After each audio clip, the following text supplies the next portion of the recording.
जय हिंद दोस्तों, एक बार फिर से स्वागत है आप सभी का आपके अपने YouTube चैनल जीके क्यूज पर। और आज की क्लास जो है वो एसएससी जीडी भर्ती 2024-25 की तैयारी जो भी मेरे भाई बहन कर रहे हैं उन सभी के लिए जीएस का प्रैक्टिस पेपर 1 है। और मैं आपको बता दूं बिल्कुल प्रीवियस ईयर पेपर पर एकदम से आधारित है। तो बिल्कुल दोस्त, आप अगर तैयारी कर रहे हैं तो आप सभी जुड़ जाइएगा मेरे साथ। और आज ये हमारा फर्स्ट क्लास है। मैं बता दूं आज से हम लोग रेगुलर क्लास करेंगे, ठीक है ना। तो आज ये फर्स्ट क्लास है और आप मेरे साथ अगर जुड़ चुके हैं तो एक बार लाइक वाला बटन दबाएंगे, ठीक है ना। एक बार लाइक वाला बटन दबाएंगे, साथ में चैनल को सब्सक्राइब भी करेंगे, बेल आइकन जरूर दबा लेना ताकि मैं आपको परमानेंट सुनने को मिलता रहूं। और ज़्यादा से ज़्यादा कोशिश करना दोस्तों के साथ में क्लास को शेयर करने की। और देखो मैं आपको बता दूं यहाँ पे क्लास तो करेंगे कंटिन्यू बिना रुके। साथ में थोड़ा सा बस बता दूं कि अगर मेरा कोई भी दोस्त पीडीएफ चाहता है और वो भी पीडीएफ बिल्कुल फ्री, कोई भी चार्ज नहीं लगेगा आपसे, उसके लिए आपको करना होगा टेलीग्राम ग्रुप को ज्वाइन। टेलीग्राम ग्रुप ज्वाइन करने के लिए क्या करना पड़ेगा, तो भैया टेलीग्राम ज्वाइन करने के लिए आपको करना पड़ेगा कि आप कमेंट बॉक्स में बोलेंगे या फिर किसी ने बोला हो तो चेक कर लेना रिप्लाई में, या फिर आप चैनल को डायरेक्ट खोल लेना। जैसे यहाँ पे जीके जीएस क्यों जा रहा है, ऐसे ही 20K लिखा होगा सब्सक्राइबर वगैरह। जब आप क्लास को देख रहे हैं वहाँ पे क्लिक करेंगे, पूरा चैनल खुलेगा। पूरा चैनल खुलेगा तो यहाँ पे ये ऐसा आइकन बन के आएगा जीके जीएस क्यूज, यहाँ लिखा होगा जीके क्यूज, यहाँ पे लिखा हुआ देशी फ्रॉम गाँव वाला, यहाँ पे टी करके एक लिंक लगा होगा टेलीग्राम का। उसे जब ओपन करोगे तो टेलीग्राम और इंस्टाग्राम दो लिंक दिखेंगे आपको। टेलीग्राम वाले पे आप क्लिक करके ज्वाइन कर लेना, जिससे कि आप टेलीग्राम से आपको बिल्कुल फ्री पीडीएफ मिलने लग जाएंगे। तो बिल्कुल दोस्त, और चलते हैं बिना किसी देरी के अपने क्लास की तरफ और सभी क्वेश्चनों को बहुत ही ईजी तरीके से समझेंगे और करेंगे। तो यहाँ पे देखो, पहला तो हमारा प्रश्न है कि भारतीय सशस्त्र बलों के chief of defence staff CDS कौन है वर्तमान। पहले तो सभी को पता है कि जो पहले थे वो थे जनरल बिपिन रावत। पहले जो थे हमारे वो कौन थे, जनरल बिपिन रावत। लेकिन अब जो हमारे हैं सीडीएस डिफेंस ऑफ स्टाफ वो कौन है, तो याद रखना भैया वो हैं जनरल अनिल चौहान जी, लेफ्टिनेंट जनरल अनिल चौहान जी, जो कि यहाँ पे ऑप्शन बी आपका क्या बिल्कुल सही जवाब हो जाएगा। और बता दूं ये नवंबर तक ही है ना, नवंबर तक, ये नवंबर में मतलब कि सेवानिवृत्त हो जाएंगे, रिटायर हो जाएंगे। तो ऐसे भी आप ध्यान रखेंगे। तो बिल्कुल दोस्त, और चलते हैं अपने अगले प्रश्न की तरफ। देखो यहाँ दिया है शिकागो विश्व धर्म पार्लियामेंट जिसमें स्वामी विवेकानंद जी ने भाग लिया था का आयोजन कब हुआ था। तो भैया बताओ, शिकागो में जो विश्व धर्म पार्लियामेंट हुआ था उसमें स्वामी विवेकानंद जी ने भाग लिया था, उसका आयोजन पूछा गया है कि कब हुआ था। तो आप यहाँ पे क्या बताएंगे, तो बिल्कुल दोस्त मैं उम्मीद करता हूँ आपने बिल्कुल राइट आंसर क्या होगा, 1893 में हुआ था। कब हुआ था, 1893। ऑप्शन बी यहाँ पे हमारा बिल्कुल हो जाएगा दोस्त सही जवाब। और इसके साथ में चलते हैं अपने अगले प्रश्न की तरफ और देखते हैं हमारा अगला प्रश्न क्या है। देखो यहाँ पे दिया है संविधान सभा को भारतीय स्वतंत्रता अधिनियम 1947 की धारा खालिस्तान द्वारा मान्यता दी गई थी। तो भैया यहाँ पे बताना है आपको संविधान सभा को भारतीय स्वतंत्रता अधिनियम 1947 की धारा कितने के द्वारा मान्यता दी गई थी। तो ये देखो इंपॉर्टेंट है आपके लिए और जानना आपके लिए विशेष ज़्यादा जरूरी है। तो यहाँ पे आपका सही जवाब ऑप्शन ए, धारा 8 का या 8 का 1, ठीक है ना। तो ऐसे आपको याद रखना है, यहाँ पे ऑप्शन ए जो है वो आपका हो जाएगा दोस्त बिल्कुल राइट है जवाब। तो चलते हैं दोस्त इसके साथ में अपने अगले प्रश्न की तरफ। और मैं यहाँ पे आपको एक चीज़ और अवगत कराता हुआ चलूँ कि अब जो क्लासें आएंगी ना उसमें आपको प्रीवियस ईयर जो अभी पेपर हुआ था उसमें जो प्रश्न पूछे गए थे वो सभी प्रश्न मैं आपको क्रम वाइज क्रम रोज 10 क्वेश्चन साथ में देता हुआ चलूंगा। ये भी आपको ध्यान में रखना है और आप मेरे साथ जुड़ जाइएगा, चैनल को सब्सक्राइब कर दो, अपने दोस्तों के साथ में ज़्यादा से ज़्यादा शेयर कर दो। और आने वाले टाइम में मैं आपको टेस्ट पेपर भी दे दूंगा और पीडीएफ भी दे दिया करूंगा। पीडीएफ तो मैं डेली देता हुआ चलूंगा, ठीक है ना। तो आप ज्वाइन कर लो टेलीग्राम को भी और चैनल को भी सब्सक्राइब कर लो। अब देखो यहाँ पे दिया है भारतीय संविधान में शोषण के विरुद्ध अधिकार किन अनुच्छेद में वर्णित है। भारतीय संविधान में शोषण के विरुद्ध अधिकार किन अनुच्छेद में वर्णित है। तो भैया यहाँ पे आप क्या बताएंगे, तो बिल्कुल शोषण के खिलाफ जो है वो याद रखना आर्टिकल 23 और 24 है ना। 14 साल से कम उम्र के या 16 साल से कम उम्र के जो बच्चे हैं वो कारखानों में काम नहीं कर सकते हैं। ये सब कहाँ दिया गया है, आर्टिकल 23 और 24 में। तो याद रखना 100 के विरुद्ध जो है वो 23 और 24 हो जाएगा। दूसरा यहाँ पे एक चीज और आपको ध्यान में रखना है, 25 से 28 तक आपका धर्म से संबंधित है। धर्म की स्वतंत्रता एवं धर्म का प्रचार जो है वो आर्टिकल 25 से 28 तक दिया गया है। 29 और 30 में क्या दिया गया है, तो 29 और 30 में याद रखना संस्कृति और शिक्षा का अधिकार, संस्कृति और शिक्षा का जो अधिकार वगैरह है उससे संबंधित है। और देखो 30 के बाद आपका आ जाता है इंपॉर्टेंट आर्टिकल 32 मतलब 32 क्या है, संवैधानिक उपचारों का अधिकार। संवैधानिक उपचारों का जो अधिकार है वो आर्टिकल 32 में, संविधान के अनुच्छेद 32 में दिया गया है। तो ये भी आप विशेष रूप से दोस्त ध्यान में रखेंगे। तो बिल्कुल चलते हैं इसके साथ में अपने अगले प्रश्न पे। देखो यहाँ पे दिया है आधुनिक ओलंपिक खेल प्रतियोगिता का आरंभ कब हुआ था। आधुनिक ओलंपिक खेल प्रतियोगिता का जो आरंभ है वो कब हुआ था। देखो ये ऐसे क्वेश्चन हैं जो पेपर में लगभग हर बार पूछे जाते हैं, है ना, कॉमन क्वेश्चन है। अब यहाँ पे आप क्या बताएंगे, तो याद रखना 6 अप्रैल 1896, 6 अप्रैल 1896, 6 अप्रैल 1896 आप ध्यान रखेंगे। ऑप्शन सी यहाँ पे क्या हो जाएगा, हमारा बिल्कुल सही जवाब हो जाएगा। और देखो एक प्रश्न और पूछा जाता है, जो ओलंपिक झंडा है ना, ओलंपिक झंडा, उसमें जो 5 रिंग बने होते हैं, ये 5 रिंग जो हैं ये किसे दर्शाते हैं, ये भी पूछ लिया जाता है। तो याद रखना 5 महाद्वीप को दर्शाते हैं, ठीक है ना। काला गोला, पीला गोला, नीला गोला, ये सब गोले भी मैंने आपको बताऊंगा, लेकिन बस क्या है, आप मेरे साथ जुड़े रहोगे तो मैं आपको बिल्कुल बताऊंगा। अब यहाँ पे देखो ये एक चीज और यहाँ पे ध्यान रखने वाली है कि जो झंडा था उसे मान्यता कब मिली थी, जो झंडा था ओलंपिक का उसे मान्यता कब मिली थी, तो वो याद रखना 1913 में मिली थी। और झंडा जो है वो पहली बार फहराया कब गया था, तो याद रखना 1920 में फहराया गया था।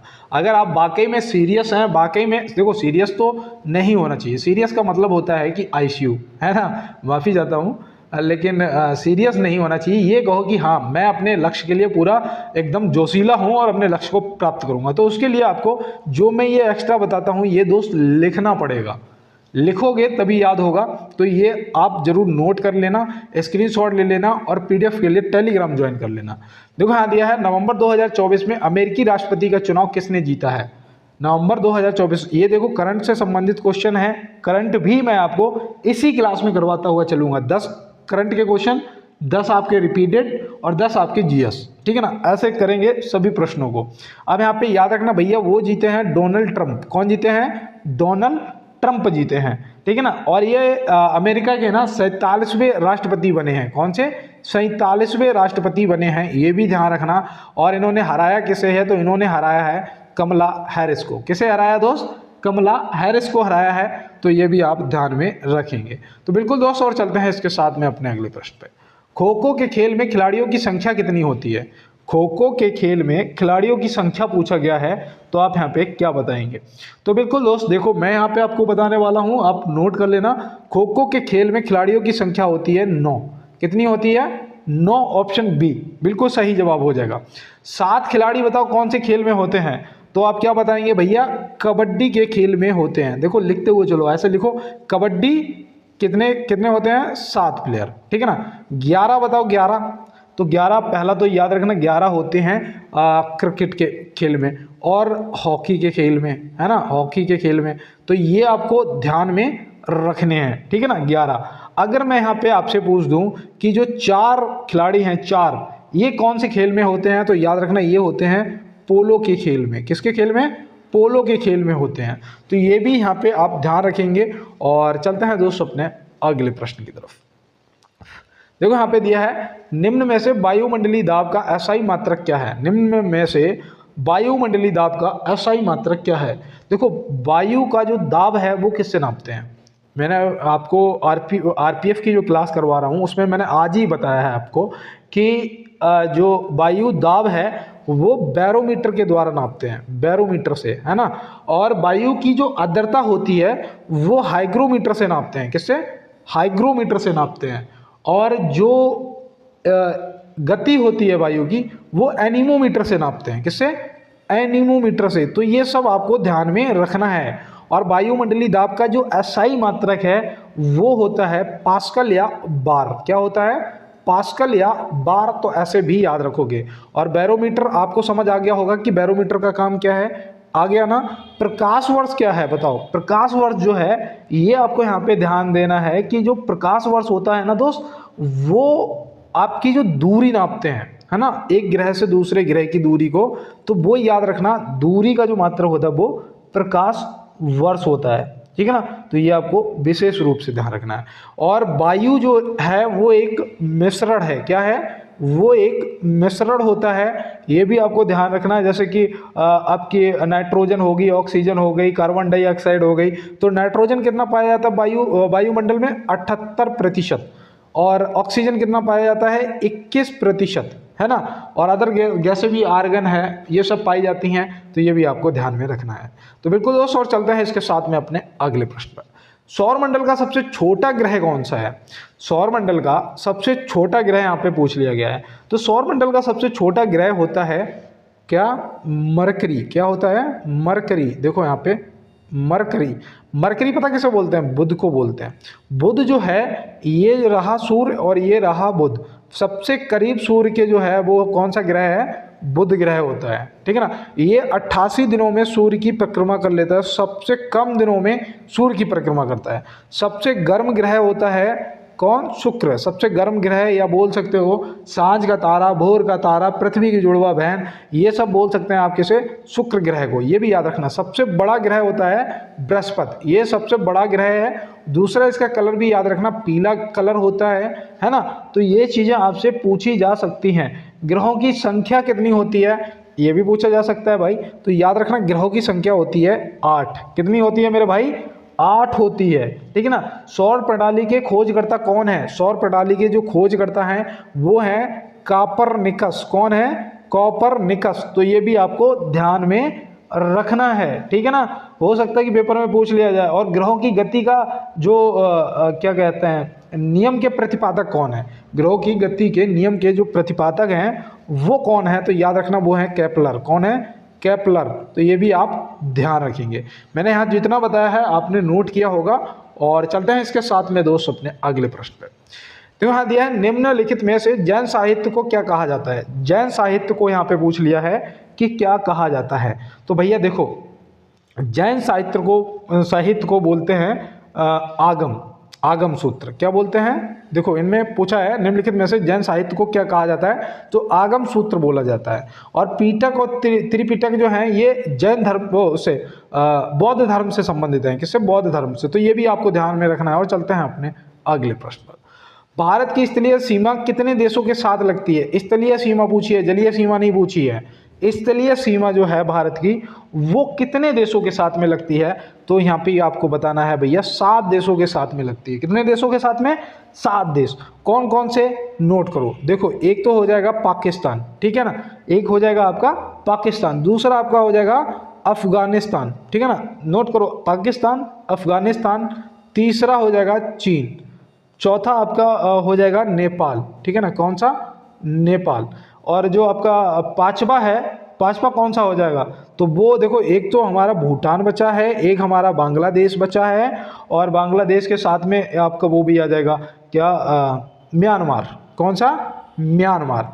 अब देखो यहाँ पे एक चीज़ और याद रखना, अगर जलीय सीमा पूछ दिया, जलीय सीमा, तो आप क्या बताएंगे, तो लगती है 2 देशों के साथ में। कौन कौन से वो 2 देश हैं, एक तो याद रखना वो हो जाएगा आपका श्रीलंका। क्या हो जाएगा, श्रीलंका। और दूसरा देश आपसे पूछा जाएगा तो बता दोगे मालदीव। क्या, मालदीव। तो ये भी आपको यहाँ पे ध्यान में रखना है। तो इसका क्या करोगे दोस्त, स्क्रीनशॉट लोगे। और चलते हैं अपने अगले प्रश्न की तरफ।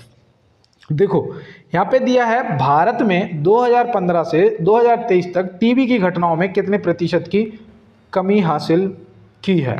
तो भारत में 2015 से 2023 तक टीबी की घटनाओं में कितने प्रतिशत की कमी हासिल की है। ये आपका इम्पोर्टेंट क्वेश्चन है और ये हो सकता है कि पेपर के अंदर आपसे पूछ भी लिया जाए। तो यहाँ पे आपको बताना है 17.7%, जो कि हो जाएगा आपका ऑप्शन डी यहाँ पे बिल्कुल राइट आंसर। मैं आपको बताऊँ एक प्रीवियस ईयर पेपर मुझे याद आ गया, आया था आपका शायद 22 तारीख का, 22 फरवरी का, 22 फरवरी को शाम की मीटिंग का एक क्वेश्चन था कि मुद्रा आपूर्ति का कौन सा माप सबसे अधिक तरल है। मुद्रा आपूर्ति का आपूर्ति का कौन सा माप सबसे अधिक तरल है, और आंसर था M1, M2, M3, M4। तो उसमें से M1 जिसने भी टिक किया था उसका सही जवाब हुआ था। तो देखो इस तरीके के भी क्वेश्चन आपसे पूछे जाते हैं, तो आपको ध्यान में रखना है। और यहाँ पे देखो पूछा है रामकृष्ण परमहंस का मूल नाम क्या था। रामकृष्ण परमहंस का मूल नाम यहाँ पे आपसे पूछ लिया गया है। तो आप यहाँ पे क्या बताएंगे दोस्त। देखो बहुत ही इजी क्वेश्चन है और बहुत ही आराम से आपको क्या करना है, इसका जवाब करना है। तो याद रखना भैया, उनका नाम था गदाधर चट्टोपाध्याय। क्या था? गदाधर चट्टोपाध्याय। ऑप्शन ए आपका हो जाएगा बिल्कुल सही जवाब। इनका जन्म जो है वो कहाँ हुआ था, इनका जन्म जो है वो कहाँ हुआ था, ये भी आपसे पूछा जा सकता है। तो आप यहाँ पे क्या बताएंगे, हुगली में। कहाँ पर? हुगली, ठीक है ना। कहाँ हुआ था दोस्त? हुगली में हुआ था। तो ये भी यहाँ पे आपको ध्यान में रखना है।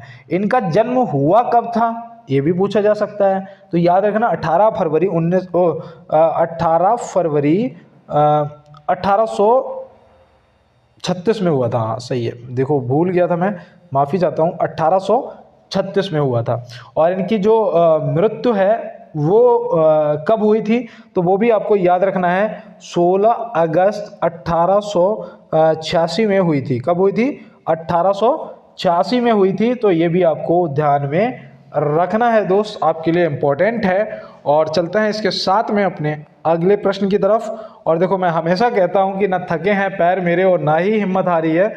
मैंने देखे हैं कई दौर और आज भी सफ़र जारी है। और देखो यहाँ पे पूछा है निम्नलिखित में से आधुनिक युग का मनु किसे कहा जाता है। क्या आधुनिक युग का मनु पूछा है, तो आप यहाँ पे क्या बताएंगे। चलिए आंसर करिए कमेंट बॉक्स में। और मैं उम्मीद करता हूँ कि मेरे जितने भी भाई बहन मुझे सुन रहे हैं सभी ने डॉक्टर भीमराव अंबेडकर जी को टिक किया होगा। Option C. बताओ इनका जन्म कहाँ हुआ था। इनका जन्म जो है वो कहाँ हुआ था, तो याद रखना मध्य प्रदेश में हुआ था। कहाँ पर? मध्य प्रदेश में हुआ था, है ना। इनके समाधि स्थल को क्या बोलते हैं? चैत्र भूमि। क्या बोलते हैं दोस्त? चैत्र भूमि स्थल जो है वो डॉक्टर भीमराव अंबेडकर जी की समाधि स्थल को बोलते हैं। तो ये भी आपको ध्यान में रखना है। और मुझे लगता है कि ये चीज़ें आपके लिए इम्पोर्टेंट हैं, इसलिए मैं आपको बार बार बताता हूँ ताकि आप अच्छे से तैयार कर पाएँ, ठीक है ना। और देखो इनसे एक चीज़ और याद रखना, महात्मा गांधी जी और डॉक्टर भीमराव अंबेडकर जी के बीच में एक समझौता हुआ था। उसे किस नाम से जानते हो? ये भैया उन्हें जानते हैं हम पूना समझौता के नाम से। पूना समझौता हुआ था ना, कब हुआ था? तो याद रखना ये सितंबर 1932 में हुआ था। कब हुआ था? सितंबर 1932 में हुआ था, गांधी जी और भीमराव अंबेडकर जी के बीच में। तो ये भी आपको ध्यान में रखना है। और जैसा कि मैं यहाँ पे देखो मैंने आज वो क्वेश्चन टाइप नहीं कर पाया जो प्रीवियस आपसे पूछे गए थे, है ना। तो उसमें एक प्रश्न पूछा गया था कि महात्मा गांधी जी द्वारा दांडी मार्च किस वर्ष शुरू किया गया था, है ना। दांडी मार्च किस वर्ष शुरू किया गया था। ये प्रश्न आपका 22 फरवरी को ही पूछा गया था शाम वाली मीटिंग में, जो 5 बजे से 6 बजे के बीच में पेपर हुआ था, ठीक है ना। तो याद रखना उन्होंने कब करा था, 12 मार्च 1930 को दांडी मार्च किया था, है ना।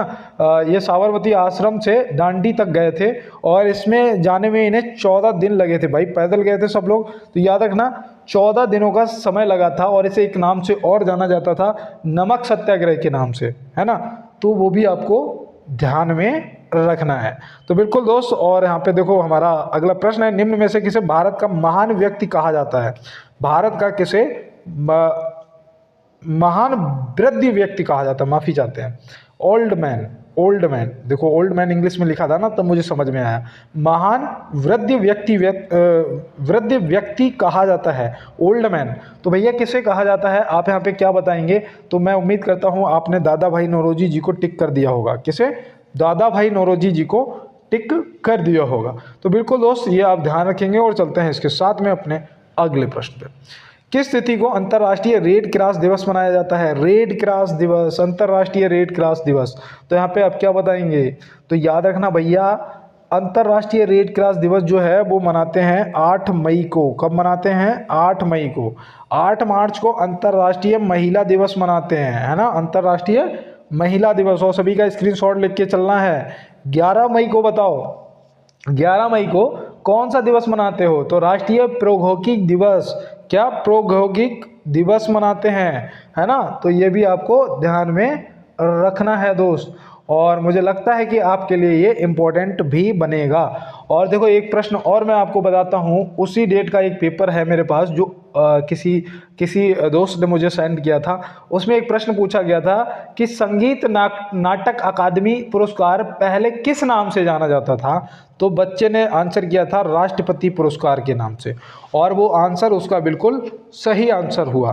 तो ये भी आपको ध्यान में रखना है। और चलते हैं इसके साथ में अपने अगले प्रश्न पर। सरकार द्वारा पुरानी मुद्रा को समाप्त करके नई मुद्रा चलाना क्या कहलाता है? क्या कहलाता है? अगर जैसे अभी नोटबंदी हुई थी तो पुराने नोट बंद कर दिए थे, नए नोट लॉन्च किए थे, तो उससे पूछा जा रहा है कि क्या कहेंगे। तो याद रखना, उसे बोलते हैं विमुद्रीकरण। क्या बोलते हैं? विमुद्रीकरण। तो ये आपको ध्यान में रहेगा ना, विमुद्रीकरण। अब देखो यहाँ से एक चीज़ और याद रखना कि कोई गवर्नमेंट है ना, वो ना, जैसे कि अभी ये हुआ था, कब हुआ था? 2016 में नोटबंदी हुई थी ना। तो क्या हुआ था? 500 का नोट और 1000 का नोट बंद कर दिया था, और नए लॉन्च कर दिए थे 500 के और 2000 के, है ना। तो ये चीज़ें आपको ध्यान में रखनी है। और चलते हैं इसके साथ में अपने अगले प्रश्न पे। 17 क्वेश्चन हो चुके हैं, 98 पे पहुंच गए हैं। मैं 1 मिनट के लिए रुकूंगा, और हर बार कहता हूं, इस बार भी वही कहूंगा, क्योंकि आप लोग कर रहे हो वर्दी की तैयारी, है ना। आपका सपना वर्दी है, मेरा भी सपना दोस्त वर्दी है, और मैं अपने उन दोस्तों का बहुत सहयोग करता हूं जो वर्दी के लिए तैयारी करते हैं। तो पहले तो मैं यही कहूँगा कि हो सकता है मेरी ज़बान पे माँ सरस्वती विराजमान हो, और जो भी मेरे भाई बहन मेरी आवाज़ को सुन रहे हैं, सभी को इस बार 100% वर्दी मिलेगी, 100% आपको वर्दी मिलेगी। और आप भी अपने भाई को थोड़ा सा सपोर्ट कर दो, आपके सपोर्ट की ज़रूरत है मुझे, मैं आपसे खुद कह रहा हूँ। मेरे जो भी दोस्त मेरे साथ जुड़े हैं आज पहली बार, सभी दोस्त क्लास को लाइक करेंगे और चैनल को सब्सक्राइब जरूर करेंगे, क्योंकि ऐसा होता है ना, कई बार हम किसी को एक बार सुन लेते हैं, अगर सब्सक्राइब नहीं किया तो फिर वो हमें नहीं मिलते हैं। तो अगर आपको मैं ज़रा सा भी पसंद आया तो आप सब्सक्राइब करके बेल आइकन को जरूर दबाएंगे, और जितना हो सके उतना इस क्लास को अपने दोस्तों के साथ में शेयर करना, ताकि ज़्यादा से ज़्यादा दोस्त जुड़ें क्लास के साथ में, है ना। तो ये आपको विशेष रूप से ध्यान रखना है। और आपके लिए मैं एक लाइन कहूँगा कि तुम अपने घर की स्थिति में परिवर्तन के लिए चुने गए हो। भाई मेरी बात सुनो, तुम अपने घर की स्थिति जो है ना, देखो मैं आपको बताऊं, मैंने बहुत ग्राउंड में पसीना बहाया है, मैंने आर्मी की तैयारी की है, और मैं आपको बताऊं कि 90% जो स्टूडेंट है जो SSC GD या फिर पुलिस या फिर आर्मी की तैयारी करता है, वो 90% बच्चा मीडियम या फिर गरीब घर से बिलोंग करता है, जैसे कि मैं, है ना। तो 90% करता है, और इसीलिए मैं कहता हूं कि तुम अपने घर की स्थिति में परिवर्तन के लिए चुने गए हो। और अगर तुम ये सोचते हो कि तुम्हारे जीवन में कष्ट बहुत हैं, तो याद रखना, जो इस काम के लिए चुना जाता है उसका जीवन जो है वो सरल नहीं होता है। सरल कब होता है? जब वो सफल हो जाता है। जब वो सफल नहीं होता है तब तक उसका जीवन सरल नहीं होता है। इसीलिए कहते हैं कि नींद चैन को त्यागो तुम, और संघर्षों का मैदान छोड़कर मत भागो तुम। ठीक है ना दोस्त। और यहाँ पे देखो दिया है, हाल ही में महासागर शिखर सम्मेलन की जो मेजबानी है वो किस देश ने की है? तो भैया यहाँ पे आप क्या बताएंगे? वो हमारा अपना प्यारा भारत, ऑप्शन ए सही जवाब हो जाएगा। और चलते हैं दोस्त इसी के साथ अपने अगले प्रश्न की तरफ। देखो यहाँ दिया है, निम्नलिखित में से इसरो की स्थापना कब हुई थी? इसरो की स्थापना यहाँ पे आपसे पूछ लिया गया है, तो आप क्या बताएंगे? तो मैं उम्मीद करता हूँ आप, ये तो बहुत ही इजी क्वेश्चन है। 1969 मतलब 15 अगस्त 1969, यहाँ पे ऑप्शन सी आपका क्या हो जाएगा? सही जवाब हो जाएगा। अगर यहाँ पे हम लोग बात करें कि इसरो का जो मुख्यालय है वो कहाँ है, तो आप क्या बताओगे? तो बिल्कुल आप तुरंत बताओगे भैया वो है बेंगलुरु में। कहाँ पर दोस्त? बेंगलुरु में, है ना। तुरंत बता दोगे। इसके वर्तमान अध्यक्ष कौन है? इसरो के वर्तमान अध्यक्ष कौन है? तो आप तुरंत बताएंगे भैया एस सोमनाथ है। कौन है? एस सोमनाथ है ना। और अंतर्राष्ट्रीय मंत्रालय, अंतरिक्ष मंत्रालय जो होता है वो किसके अधिकार में आता है? किसके अंडर में होता है? पता है आपको? नहीं पता है?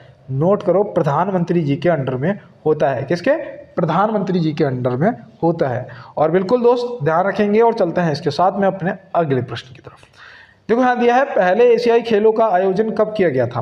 पहले एशियाई खेलों का जो आयोजन है वो कब किया गया। खेलों से संबंधित क्वेश्चन पूछे जाते हैं और खेलों के जो प्लेयर होते हैं उनसे संबंधित क्वेश्चन पूछे जाते हैं। जैसे कि अब आपके पेपर में एक क्वेश्चन पूछा जाएगा श्री जैस से। श्री जैस कौन है? तो याद रखना वो एक भारतीय हॉकी प्लेयर थे जो अभी ओलंपिक में मेडल लेने के बाद उन्होंने संन्यास की घोषणा की और अब हॉकी के कोच बन गए हैं, है ना।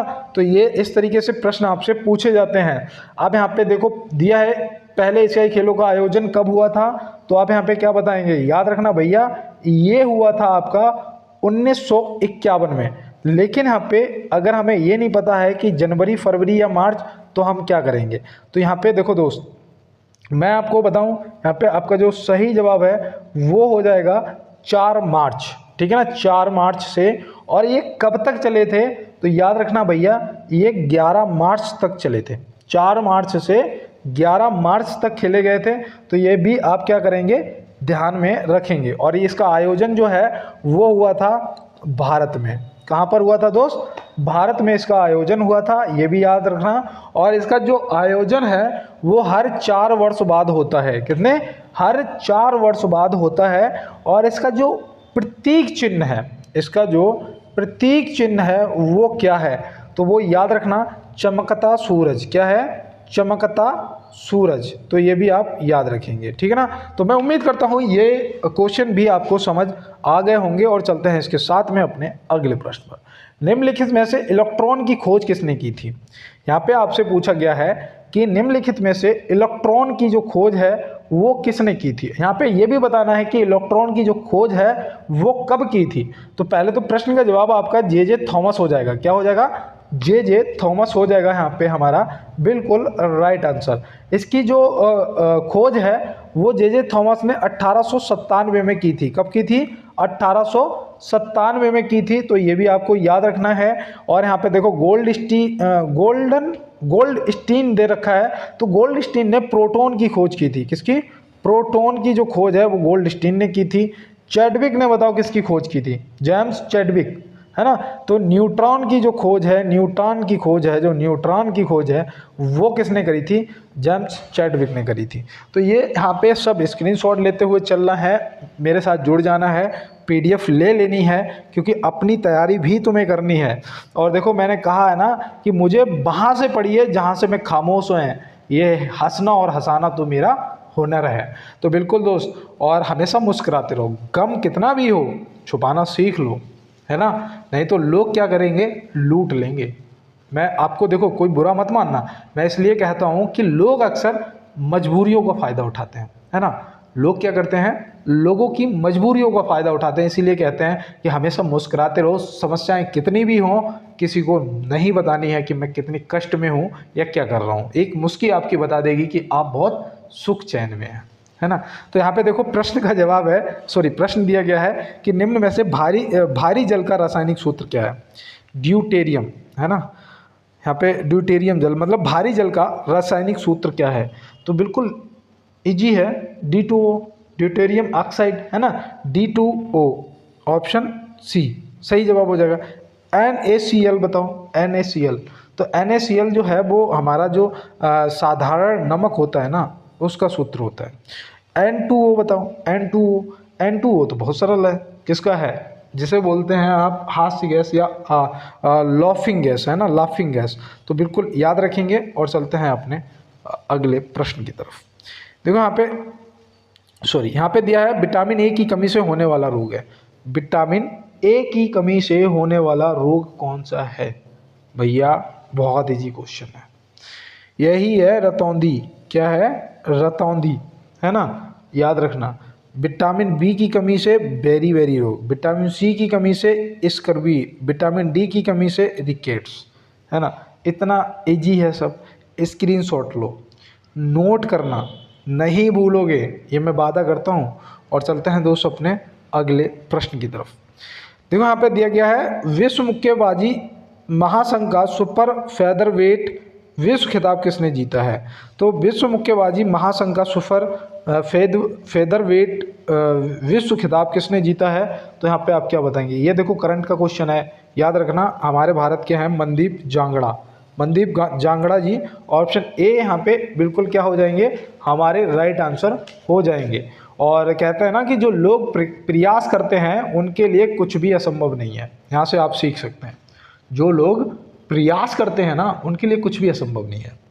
एक चींटी होती है ना, वो 100 बार चढ़ती है दोस्त, और अंत में क्या होता है ना, गिरती रहती है, गिरती रहती है, गिरती रहती है, और क्या होता है, 100वीं बार वो पार जाती है।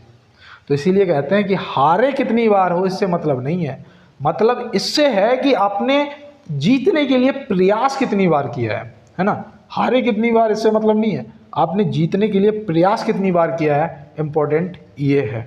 और बिल्कुल चलते हैं अपने अगले प्रश्न पे और देखते हैं हमारा अगला प्रश्न क्या है। यहाँ दिया है जनगणना 2011 के अनुसार सबसे कम जनसंख्या घनत्व वाला राज्य कौन सा है। भैया सबसे कम और सबसे ज़्यादा आपको क्या रखना है याद। सबसे कम तो याद रखना भैया यहाँ पे अरुणाचल प्रदेश हो जाएगा। क्या हो जाएगा, अरुणाचल प्रदेश। और सबसे ज़्यादा बिहार हो जाएगा, है ना, सबसे ज़्यादा बिहार हो जाएगा। तो ये यहाँ पे देखो मैं क्या लिख रहा हूँ, बिहार ही लिख रहा हूँ। सबसे ज़्यादा जो है बिहार हो जाएगा। इसको ऐसे भी याद रखना, देखो ये रहा पूरब, ये रहा पश्चिम, ये रहा उत्तर, ये रहा दक्षिण। सबसे पूर्वी राज्य अगर पूछा जाए तो अरुणाचल प्रदेश बताना है सबसे पूर्व में। सबसे पश्चिमी पूछा जाए तो गुजरात बताना है। सबसे उत्तरी पूछा जाए लद्दाख बताना है। सबसे दक्षिणी पूछा जाए तो तमिलनाडु बता देना, ठीक है ना। देखो यहाँ पे मैप पे मैंने इतने आसान तरीके से आपको बता दिया, पूरब अरुणाचल, पश्चिम गुजरात, इधर लद्दाख और इधर तमिलनाडु, है ना। तो ये भी नहीं भूलोगे। चलो फिर चलते हैं अगले प्रश्न पे। निम्नलिखित में से लखनऊ शहर किस नदी के तट पर स्थित है। निम्नलिखित में से लखनऊ शहर जो है वो किस नदी के तट पर स्थित है। तो देखो गोमती नदी के तट पर लखनऊ शहर स्थित है। किसके, गोमती के। और देखो सरयू के अयोध्या हो जाएगा, है ना। गंगा के किनारे तो हरिद्वार, वाराणसी और कानपुर ये सब है, ठीक है ना। मूसी नदी के किनारे हैदराबाद है ना। ये भी आपको याद रखना है दोस्त, पूछा जा सकता है, तो बिल्कुल आप याद रखेंगे। और चलते हैं इसके साथ में अपने अगले प्रश्न पर। भोजन की ऊर्जा को खाली स्थान में पाया जाता है। भोजन की ऊर्जा को में मापा जाता है, माफी चाहते हैं मैंने पाया बोल दिया, मापा जाता है। किस में मापा जाता है, वाट में, किलोग्राम में या कैलोरी में। तो भैया ये नापा जाता है कैलोरी में। किस में, कैलोरी में। देखो एक प्रश्न पूछा जाता है कि एक गिलास पानी में कितनी कैलोरी होती है। तो याद रखना यार 0 होती है। और ये प्रश्न क्यों पूछा जाता है मुझे आज तक यही समझ नहीं आया, है ना। कैलोरी होती नहीं है फिर भी पूछते हैं, और इसमें कुछ दोस्त आंसर भी कराते हैं, है ना। तो याद रखना। देखो एक वो भी याद रखना, मैं बताऊँ 5 और 6 का जो एक पेपर में ये पकड़ के बैठा हूँ, इसमें एक प्रश्न दिया था कि एक प्रसिद्ध नाटक अभिज्ञान शाकुंतलम किस शख्सियत द्वारा लिखा गया है। तो किसने लिखा था भैया, कालिदास ने लिखा था। उनके और भी नाटक थे, रचनाएं थी, रघुवंशम, मेघदूत, कुमार संभवम, है ना। तो वो भी सब आपको ध्यान में रखना है। और इसीलिए मैं कहता हूँ कि मेरे साथ जुड़े रहोगे, मैं आपको प्रीवियस क्वेश्चन भी दे दूंगा और साथ में वो तैयारी करवा दूंगा कि पेपर के अंदर जब जाओगे तो ये नहीं कहोगे कि भैया कुछ छूटा है मुझसे। जीएस में कुछ नहीं छूटेगा, बाद बाकी आप अपनी तैयारी कर लेना। बस मेरे साथ जुड़े हो, मस्त तरीके से तैयारी करो, ठीक है ना। तो बिल्कुल दोस्तों यहाँ पे देखो प्रश्न दिया गया है, निम्नलिखित में से मिस्र की राजधानी क्या है। राजधानियाँ याद रखना दोस्त वर्ल्ड की। तो यहाँ पे देखो मिस्र की पूछेगा तो बता देना काहिरा है। क्या है, काहिरा, ठीक है ना। और एक देखो तुर्की देश था ना, उसका नाम बदल दिया, तुर्की ये कर दिया। तुर्की देश का नाम है तुर्की कर दिया, वो भी याद रखना। और इराक की राजधानी है बगदाद। ईरान या इराक, ईरान नहीं, ये हो जाएगा बगदाद। तेहरान बताओ किसकी है, ये है ईरान की। किसकी, ईरान की। वियना बताओ, ये तो बहुत सरल है, ऑस्ट्रिया की। ऑस्ट्रेलिया नहीं, ऑस्ट्रिया की राजधानी वियना है। ऑस्ट्रेलिया की राजधानी कई बार गड़बड़ हो जाता है, पता क्या होता है, ऑस्ट्रेलिया राजधानी पूछ ली जाती है, उस ऑप्शन दे दिए जाते हैं सिडनी, कैनबरा, और 2 ऑप्शन दे देता है। ज़्यादातर उसमें सिडनी को सब टिक कर देते हैं, गलत हो जाती है। क्या है, कैनबरा, ठीक है ना, ऑस्ट्रेलिया की। और ऑस्ट्रिया की वियना। तो ये आपको ध्यान में रखना है। और चलते हैं इसके साथ में अपने अगले प्रश्न पर। रविन्द्रनाथ टैगोर जी को किस क्षेत्र में नोबेल पुरस्कार मिला था। रविन्द्रनाथ टैगोर जी को किस क्षेत्र में नोबेल पुरस्कार मिला था, कब मिला था, किसके लिए मिला था, ये सब पता होना जरूरी है। तो याद रखना पहले तो भैया उन्हें मिला था साहित्य के क्षेत्र में। किसके, साहित्य के क्षेत्र में। कब मिला था, 1913 में मिला था। एक उनकी वो थी उपन्यास, वो क्या नाम था उसका, गीतांजलि। किसके लिए, गीतांजलि के लिए, ठीक है ना, गीतांजलि के लिए इन्हें मिला था, तो ये भी आप याद रखना। और देखो यहाँ पे अर्थशास्त्र दे रखा है, अर्थशास्त्र के लिए उन्हें मिला था अभिजीत को, अभिजीत बनर्जी, है ना, अभिजीत बनर्जी को मिला था। और कब मिला था, ये 2019 में मिला।